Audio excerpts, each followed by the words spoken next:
Well, let's talk about the specifics or the must-dos on a LinkedIn profile. It would seem like the right place to start, right? Well, when I look at somebody's profile, I look for certain mistakes that they've made. The first mistake is not having a good picture. The cover of the book sells the book, and that's a truism with LinkedIn profiles. So if the picture is awful, then people aren't going to look at your profile. Your picture has to relate to your brand. So if your brand is a circus performer, then it's probably okay to wear a clown suit. Otherwise, probably not. If you're dressed in casual things and that's part of your brand, for like me, I'm a writer and I'm casual, then that fits the brand. If you're going to be a banker, probably this type of attire would not be appropriate. And you don't know how many profile pictures I see where people have, say they're just they've clipped a picture of somebody else. They've just hands sitting in front of somebody else over their shoulders.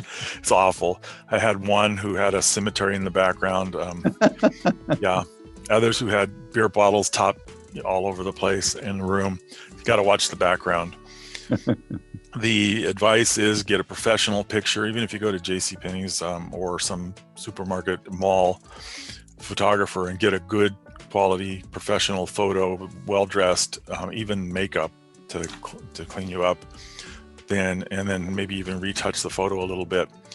Make that photo as professional as possible without being, obviously professional, without being too obvious about it, if that makes sense. All right. So picture, real important, is number one. What's number two mistake people make? Headline. Their headline would say something goofy. Usually most people put in their title. Their title is probably the least important thing that they need to be promoting. What they want to promote is what they do and what they deliver. So what do you do? I'm a ghostwriter. What do I deliver? I deliver quality books to people. Just off the cuff thing. What's the deliverable that your business or your job is? And it needs to be kind of keyword driven. So find some keywords on Google, because it's going to be referenced in Google that makes sense. Obviously, mine's ghostwriting and ghostwriter, so that's how you'll be found.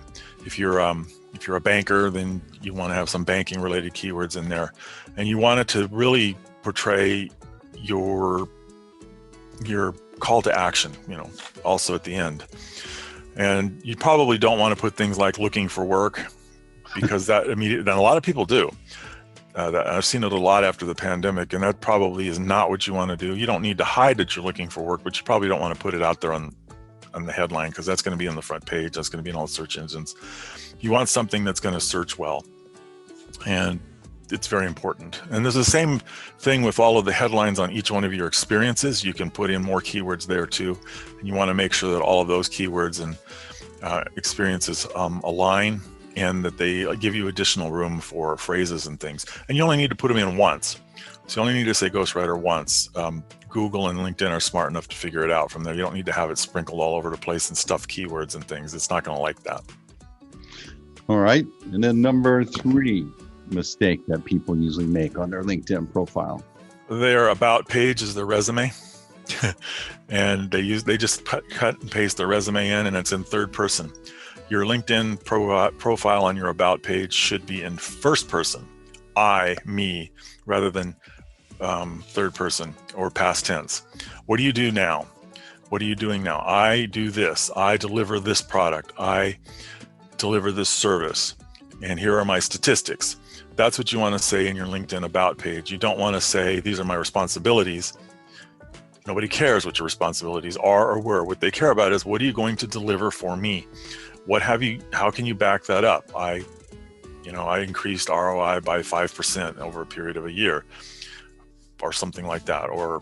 And sometimes you got to be careful with numbers. A lot of banks don't allow numbers to be on LinkedIn. I found that out the hard way. Don't do that. So be careful with numbers sometimes, especially if you're publicly owned.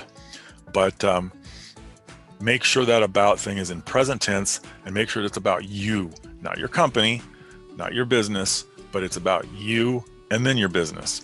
And because when I see the LinkedIn profile for Tom Sully, I want to see what Tom Sully does.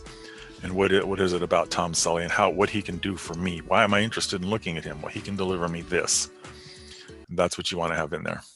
Hey, thanks for watching these Golden Nuggets. And as a reward, I got another big fat Golden Nugget just for you. I wrote this book for you to help you get your act together online so you can grow your business better. You're searching, you want to learn. This is a great book. Grab the book, grow your business. Amazing, right?